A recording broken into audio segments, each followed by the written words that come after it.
بالله من الشيطان الرجيم بسم الله الرحمن الرحيم আল্লাহর সিংহাসন ছিল পানির উপরে। হাদিস ৭৩। হযরত আব্দুল্লাহ ইবনে আমর রাদিয়াল্লাহু আনহু বলেন, রাসূল সাল্লাল্লাহু আলাইহি ওয়াসাল্লাম বলেছেন, আসমানসমূহ জমিন সৃষ্টির ৫০ বছর আগে আল্লাহ তাআলা তার মাখলুকাতে তাকদীর লিখে রেখেছেন। রাসূল সাল্লাল্লাহু আলাইহি ওয়াসাল্লাম বলেন, আল্লাহ আরশ ছিল পানির উপর মুস্তিম। সবকিছুই আল্লাহর ইচ্ছার উপর নির্ভর করে। হাদিস ৭০।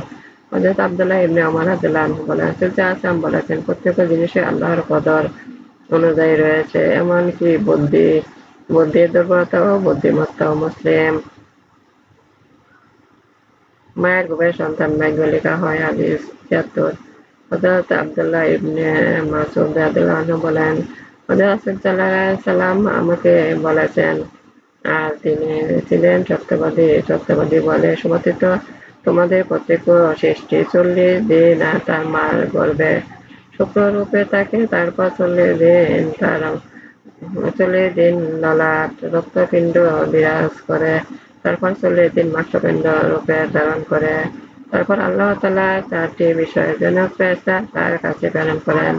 ফেরেশতা লিখে দেন তার আমলনামা।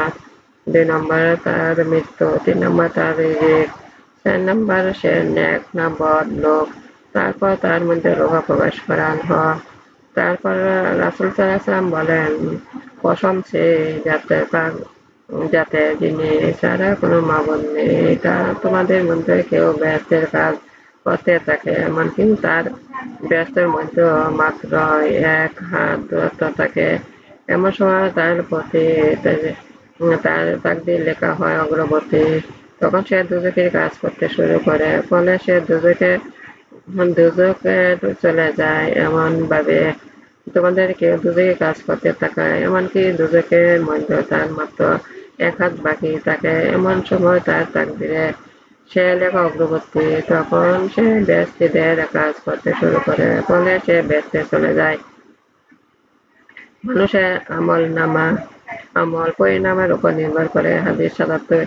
হযরত সাহল ইবনে সাদ রাদিয়াল্লাহু আনহু বলেন, রাসূল সাল্লাল্লাহু আলাইহি ওয়াসাল্লাম বলেছেন, কোন বান্দা দোজখীদের কাজ করতে থাকে অথচ সে বেহেশতের অধিবাসী। এমন ভাবে কোন বান্দা বেহেশতীদের কাজ করতে থাকে অথচ সে দোজখের অধিবাসী।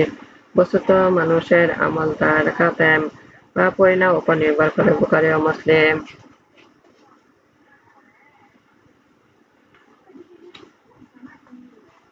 মানুষের ভালো মন্দ আল্লাহ নির্ধারিত করে রেখেছেন। হাদিস ৭৮। হযরত আয়েশা রাদিয়াল্লাহু আনহা বলেন, একদিন রাসূল সাল্লাল্লাহু আলাইহি ওয়াসাল্লাম বলেছেন, এক আনসারী বালকের জানাজা আহত হলেন। আমি বললাম, হে আল্লাহর রাসূল, এর কি ভালো নসিব বেহেশত চড়ুইদের মধ্যে সেও একটি চড়ুই? কেননা সে গুনাহ করেননি বা গুনাহ করার বয়স পাননি। তখন রাসূল সাল্লাল্লাহু আলাইহি ওয়াসাল্লাম বললেন, এর বিপরীত হতে পারে না আয়েশা। আল্লাহ পাক একদল লোককে বেহেশতের জন্য সৃষ্টি করেছেন, অথচ তার জন্য পিতাদের মেরুদণ্ড ছিল। এরূপে দোজখের জন্য একদল সৃষ্টি করেছেন, অথচ তারা তার পিতাদের মেরুদণ্ডে ছিল। মুসলিম। প্রত্যেক বেহেশত দোজখের ঠিকানা লেখা আছে। হাদিস ৬৯। হযরত আলী রাদিয়াল্লাহু আনহু বলেন, রাসূল সাল্লাল্লাহু আলাইহি ওয়াসাল্লাম বলেছেন, তোমাদের মধ্যে এমন কেউ নেই যার দোজখের বেহেশতের নাম রাখা হয়নি।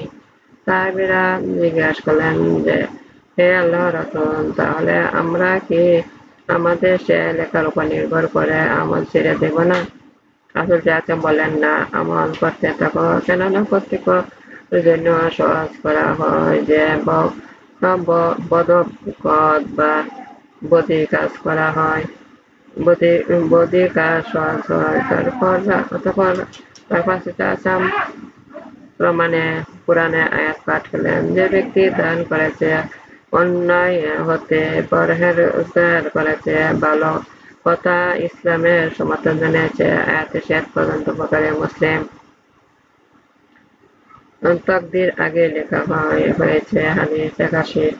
হযরত ইমরান ইবনে হুসাইন রাদিয়াল্লাহু আনহু বলেন, একদিন মুজাহিদরা গোত্রের ২ জন লোক বলল, হে রাসূল সাল্লাল্লাহু আলাইহি ওয়াসাল্লাম, মানুষ এখন দুনিয়া ভালো-মন্দ যা করার চেষ্টা করেছে, তা কি আগে তাকদীরে তাদের জন্য নির্ধারণ করা হয়েছে, ঠিক করা হয়েছে, নাকি পরে নবী তাদের শরীয়ত নিয়ে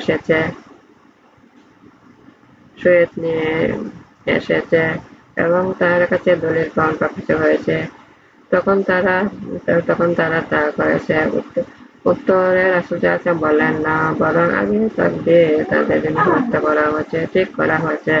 আল্লাহর কিতাব সমর্থন রয়েছে। আল্লাহ বলেন, মানুষ প্রাণীর কসম, যে শক্তি তাকে সুন্দরভাবে গঠন করেছে, আগে তাকে ভালো মন্দের ইলহাম করেছে। মুসলিম। আল্লাহর নির্ধারিত বিষয় ঘটবে। হাদিস ৮২। হযরত আবু হুরায়রা রাদিয়াল্লাহু আনহু বলেন, আমি একদিন বললাম, হে রাসূল সাল্লাল্লাহু আলাইহি ওয়াসাল্লাম, আমি একজন যুবক পুরুষ, এতো আমার সম্পর্কে ব্যভিচার আশঙ্কা করি, অথচ আমি কোন নারীকে বিবাহ করার সঙ্গতি আমার নেই। এর দ্বারা আবু হুরায়রা রাদিয়াল্লাহু আনহু যেন পূজা কাশী-ওর অনুমতি প্রার্থনা করেছিল। হযরত আবু হুরায়রা বলেন, কিন্তু তিনি আমাকে উত্তর না দিয়ে চুপ করে দেন। আমি পুনঃ পুনঃ প্রশ্ন করলাম, তবুও তিনি চুপ রইলেন।